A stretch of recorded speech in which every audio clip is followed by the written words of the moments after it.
You know, for as large of a franchise as Pokémon is, it really doesn't have that many releases for home consoles. Ever since the series debuted in 1996 with Red and Green, it's always found its place on Nintendo's handheld devices. And even when the series was willing to do something different with a spin-off game, there was a strong possibility it would end up on one of these, rather than these. We're talking pre-Switch, of course. The home console releases still existed though. Just to name a few, you got one of the coolest Nintendo 64 games, Pokémon Snap, and there's also Pokémon Stadium 1 and 2, also for the Nintendo 64. I grew up with the 4th gen version, Battle Revolution, on the Wii, which is worse, but what are you gonna do?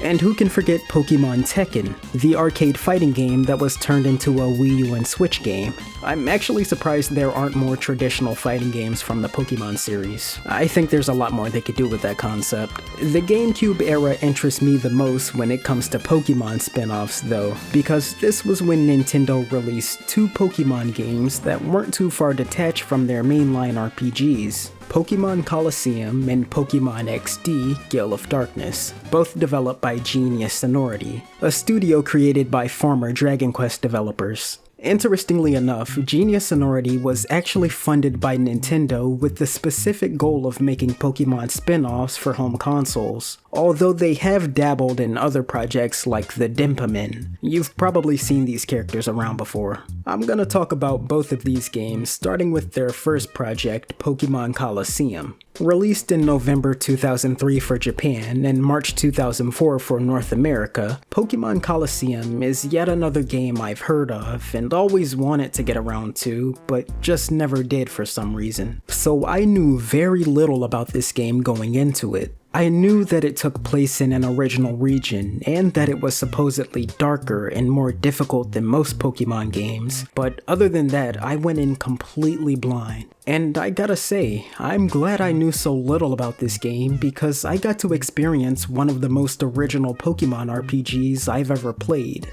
That isn't a ROM hack. I mean, this game sets the tone immediately. Right after you input your character's name, that's what the player looks like by the way, you see a cutscene of an evil headquarters exploding and the player grabs what looks like some sort of armor before cracking an evil smile and being chased out of the building with his Umbreon. Then they hop onto a bike with an Espeon in the sidecar and ride out into the desert. That's a pretty cool start. A 3D Pokemon game with a mature protagonist who begins his journey with non-traditional starters, and it leaves you wondering, what the hell did you just steal and why? This game already has my full attention. After a short drive, you end up at a deserted train that's been turned into a diner and learn that the building you just burgled was the Team Snagging hideout. Talk to some patrons and they'll tell you that Snagging uses these specialized Pokeballs called Snag Balls to steal trainers' Pokemon. But keep moving on through the desert and you'll end up in Phoenix City where you see 2 men kidnapping a woman. So you best them in battle, they run away, and you team up with that woman to figure out exactly what's going on. I named her Yuki by the way. Thanks to the suggestion of someone who witnessed the battle, you both make your way to meet Phoenix Mayor. But when you make your way to his office, you see this Kingdom Hearts thing leaving it. Anyways, when you have a conversation with the mayor himself, you learn that Yuki was being kidnapped because she has this special ability to see shadow Pokemon. I'll talk about them some more later, but they're basically Pokemon that have been mysteriously turned into soulless husks. So the mayor tells you to go visit the Phoenix Stadium, which is actually a coliseum, while he figures out what to do next. You have to visit it to progress the story, but you can't actually participate in a Colosseum battle yet at this point in the story. I'll still take a quick second to talk about what Colosseums are though. They're basically tournaments where you have to fight 4 battles in a row, and if you win, you earn some money and a TM to teach your Pokemon. They're really as simple as that. You can do as many Colosseum battles as you want by the way, so grind away. For Colosseums to be in the game's title though, you'd think they'd be pretty important, but they're really not. I think there's a grand total of only 2 Colosseum battles you're required to participate in to progress the story, so any other Colosseum events you take part in are completely optional on your part. It's not a huge deal, I just wonder why they would name the game after these competitions if they're not that important. That's kinda like naming Pokémon Ruby and Sapphire Pokémon Contest just because you had the option to participate in those in the Gen 3 games.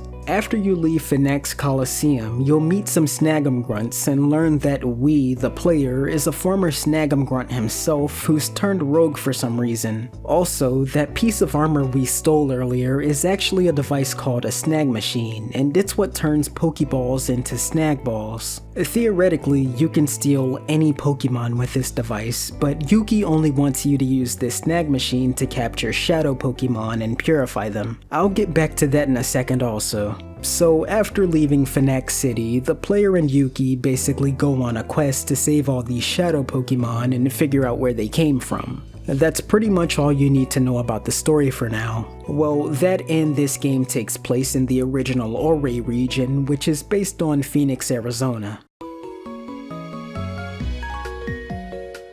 I guess we'll start with what makes Pokémon Colosseum so unique from other Pokémon games, because although it is a Pokémon game that plays a lot like the RPGs, this game likes to mix it up. For instance, there's no Pokédex in this game, but you do have a PDA that keeps track of Pokémon you've seen and emails you receive from NPCs. There also aren't any random encounters in tall grass or caves, but there are dozens of trainers you can rematch that scale with your progression. There's no gyms or badges, but most cities have a Colosseum, and the battles play exactly like a regular Pokemon game, except it's all double battles, which were introduced in the Gen 3 games. I happen to like this change a lot actually. It adds more strategy to battling than you'd think, and that makes for a pretty fun and challenging time. See, one of my biggest problems with Pokemon games is that I find it very easy to just go brain off autopilot in battles. As long as you level up properly and can remember what's effective against what, you'll be fine. I barely even bother using or learning status moves in these games because they're easy enough with damaging moves alone. But Pokémon Colosseum being all double battles forces you to play with a different mindset. For example, you're gonna be considering typing more. Sure, your Espeon might be super effective against that coughing, but how well is that Meganium of yours gonna hold up? Are you sure you want to keep it in just because it has a status move that can help you out from that Dustox? To be honest, this is a bad example because I'm a little over leveled here, but you get my point. Team composition actually feels like it matters here. The strategies your enemies will use in this game makes them feel way smarter than usual too. There was one time I was fighting against this trainer that had one of his Pokemon use Protect, which I didn't think much of at the time. I figured I'll just finish him next turn. But then he had his other Pokemon use Self-Destruct, and I can remember thinking at the time, oh, these guys are smart. I mean, it wasn't the most elaborate attack in the world, and I still took care of that chump, but it goes to show you that the enemy will use strategized moves in battle. I'm telling you, as a casual who doesn't get too deep into the individual stats and everything, this is some of the most fun I've ever had playing a Pokemon game, and it's all thanks to these double battles. It feels really rewarding when you take down the stronger enemies like the Cypher admins too. Cypher is the main villain team in this game. They're why the Shadow Pokemon exist, and they're led by these 4 admins: Mirabee, Dakim, Venus, and Ein. And those admins answer to the Kingdom Hearts looking guy we saw earlier exiting the mayor's office. His name is Nazcour, or however you pronounce it. People have weird names in this game. As you would expect, the Cypher admins are the toughest fights in this game, but the more difficult this game is, the more fun it tends to be, I think. Unfortunately though, the problem with double battles in this game specifically is that they tend to take a very long time. It's really cool that this game is 3D because you get to see the Pokemon actually perform the moves they're doing, but the novelty wears off so fast. Having to watch 4 different Pokemon play out their animations each turn gets incredibly boring. It makes getting through the entire game feel like a slog actually. The worst parts of the game are the dungeons that are chock full of bad guys. It's not even the amount of encounters in this game that annoys me because I really do enjoy battling in this game. I'm just not a fan of how long each one takes. An option to double the battle speed or turn off animations completely would have made a more pleasant experience for me. It would lose some charm, sure, but like I said, that charm wears off quickly anyways. And the slow battles aren't the only thing that kills my enjoyment of this game. I really don't care for this story at all, to the point where getting through the game started to feel like a drag. It took me 26 hours to beat Pokémon Colosseum. That's just a bit shorter than it reportedly takes to beat most Pokémon games on average. However, Pokémon Colosseum also felt like the slowest Pokémon game I've ever played. And I actually like slow games. I 100%ed these. But there's a difference between a game being slow because it was designed that way, and a game being slow because there's nothing going on in it. Remember how this game had that killer opening where you blow up the building and steal the snag machine and then you fight those kidnappers and see him? Well, I hope you enjoyed it, because after all of that, this game loses a lot of steam. I understand a story needs those lulls to let you appreciate what you just witnessed and build the stakes for the next great scene, but that next great scene never happens. Without spoiling the game entirely, I never felt that level of excitement and intrigue again while playing this game. Even at the climax of the story, when it turned out Nazcauer was just a figurehead and there was someone above him. The story is basically run to this town, fight a bunch of bad guys and their boss, then run to this town and repeat. And I'm not even being that reductive. That's how run-of-the-mill this game's structure is. There's nothing in between running from one city to another that keeps your interest, and that was a large part of what made the Pokemon games feel like you were on a journey. I mean, sure, in those games you were still running from gym to gym. Your ultimate goal was to become the Pokemon champion after all, but anything could have happened along the way. Maybe you had to fight the villain team again, or maybe you had to clear out that tower you came across. Maybe you just so happened to cross paths with your rival again and they wanted to challenge you, or maybe you just wanted to explore that old haunted chateau because it was there. There's barely anything in Pokémon Colosseum that gives you that same sense of spontaneity or desire to explore, and because of that, this game really struggled to keep my attention at times. I think the closest this game ever came to giving me that feeling was when I found the Kids Grid hideout behind this bookshelf. The Kids Grid is an underground club of kids who are also fighting against Cypher, and you actually interact with them a few times in the story. But even they fell flat for me, as they don't do much in the game until you finish it and get to the post-game content. The story also never explores anything I would have found interesting about the main character. I get the appeal in leaving some mystery to the players so it's easier for them to roleplay and decide what kind of character this rogue is gonna be, but I'm starting to realize the silent blank slate protagonist really only works for me if customization is a heavy gameplay component. And unfortunately, that's not really a thing in the Pokemon series, besides choosing which Pokemon you want on your team. I would have been way more interested in this story if they actually went into why you were on the villain team and why you left. I mean, that's a first for the series. Take advantage of that instead of tossing Team Snagging aside entirely and giving us boring-ass Cypher. They just want to use Shadow Pokemon to take over the world because... why? The truth is, the Orre region just isn't very interesting, and that's a shame, because there are some things I kinda like about it. For starters, I think this game does a good job of leaning into the fact that this is a desert region. You don't fly or surf anywhere like you do in the regular Pokemon games, but you do ride around on that cool-ass bike from location to location. Couple that with this game's soundtrack that makes use of harmonica and plucky guitar strings, and yeah, I'd say this game has a pretty neat atmosphere. It actually feels like you're in a western at times with how crime-ridden Orre is. Also, for a region that's mostly barren desert, they do manage to have a decent amount of variety for the few locations you visit. But like I said, once you try to look beyond what Orre has going on the surface, you realize there's nothing underneath it. The only thing Orre has going for it is the snagging mechanic, and I like snagging a lot. At least the idea of it. From a storytelling standpoint, this is really the only way the game acknowledges you're not the typical innocent 10-year-old setting off on their journey to become a Pokemon master. You used to be on the bad guy's side, and maybe you still have some of that in you. That point is neutered a little bit because you can only steal Shadow Pokemon, but the fact that you can take other trainers' Pokemon is such a fun idea conceptually that I'm willing to work with what we got. And snagging works to the gameplay's benefit as well. This also adds more strategy to battling. Again, you have to think, do I want to take this Pokemon now, or would I rather leave it on the battlefield and ignore it because I know a stronger Pokemon would come out and I don't want to deal with them right now?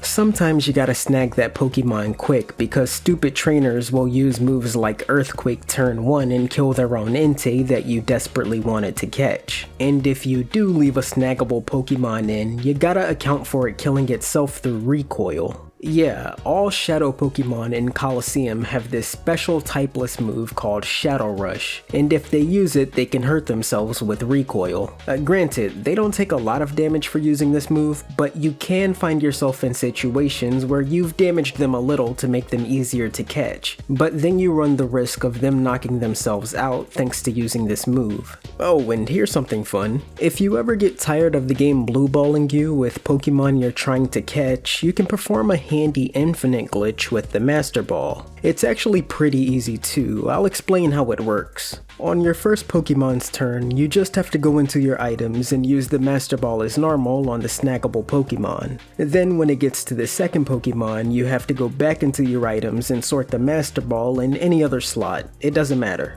After you do that, you back out from the item screen, play the turn as normal, and watch as you snag the Pokemon with the Master Ball. And on your next turn, if you look in your inventory again, you'll notice you have all your Pokeballs right where you left them. Of course you can't cheese your way through the entire game with this trick as the Master Ball is a late game item, but this glitch really came in handy for me at the end there. However, catching these elusive Shadow Pokemon is only half the battle. You still have to purify Shadow Pokemon if you actually want to use them to the best of their ability. You see that little purple bar underneath the Pokemon's health? That's their heart gauge, signifying how open the door to their heart is, and you need to fully lower it to purify a Pokemon. You can open the door to their heart in a few different ways. You can walk with them, give them massages, use them in battle, or put them in daycare. But what you might not know is that the effectiveness of each of these methods varies depending on the Pokemon's nature. That means you'll have to do some experimenting to learn which type of Pokemon responds well to what. Or just skip the legwork and find a guide like I did to know what works best. I really wish I did that before I purified my Bold Suicune by calling it, which is the second slowest way to do it apparently.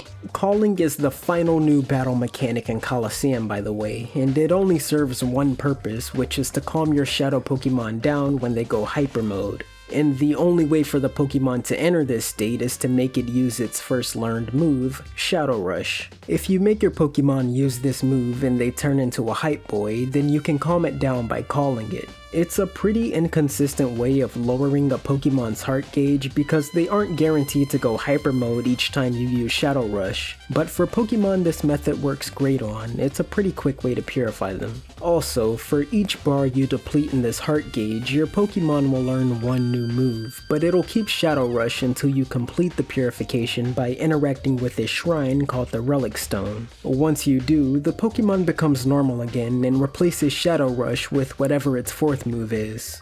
I really hate this heart gauge mechanic, mainly because it takes so long to purify each Pokemon that it discourages you from trying out new Pokemon on your team. Why go through the trouble of trying out other Pokemon you capture if it means you can't use them at 100% until you go through the lengthy process of purifying them? The kind of good news is you can also come across these special items you can only use once called Time Flutes. If you use them near the Relic Stone, a Celebi will purify one Shadow Pokemon for you no matter how much of its heart gauge has been depleted. And that's nice, but there's only 3 Time Flutes in the game, so choose wisely. And there's 48 snaggable Pokemon in Colosseum total, but you don't gotta catch them all to beat this game. In fact, there's snaggable Pokemon you can't even come across until you beat the game. This is actually getting into post-game territory, so I'm actually gonna forego telling you how the story ends and my thoughts on it. If you've been paying attention, the twist should be pretty obvious, and there's not much to say anyways besides our MC is wasted potential.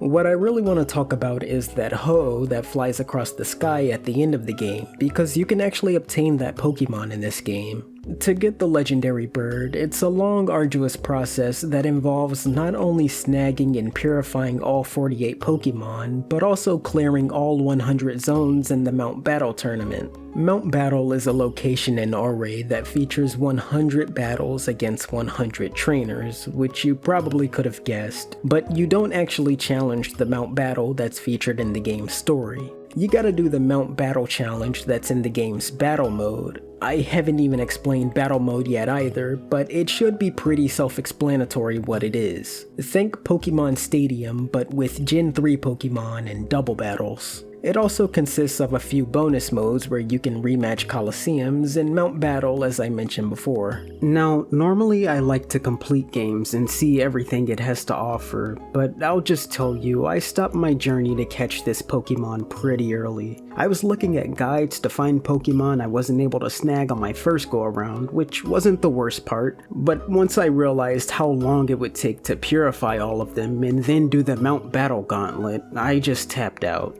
I was gonna stream my progress and everything too, but it's just too time consuming a challenge for me. This challenge actually does have some value because the Pokemon in this game can be traded to the Gen 3 games, and if you wanted a Ho-Oh for your copy of Emerald, this was the way to do it. I'm not knocking the challenge for anyone who wants to do it, just know that it's time consuming. I guess that's all I have to say about Colosseum though.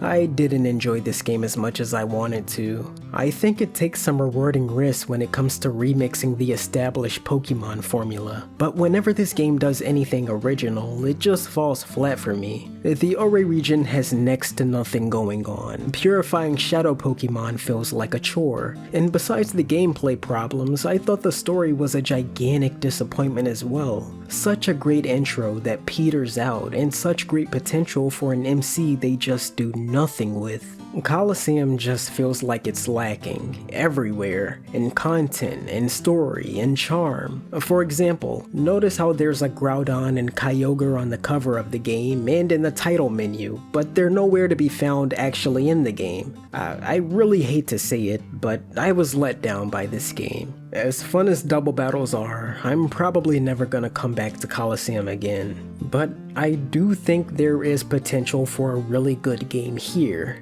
In fact, I know Pokemon Colosseum can be done right because it was. I don't want to get too far ahead of myself, but just stay tuned for my next video where we revisit the Orre region and see how well XD stacks up against Colosseum. Spoiler alert, it's a way better game. Hey everyone, it's Cosmo. I hope you all enjoyed this video. I know it's a little shorter than usual, but that's because I was gonna make it one giant video with XD as well, sorta like my Parappa video. But I scrapped that and released this on its own because I just wanted to have something to upload. Anyways, thank you all for watching, and I'll see you all next time.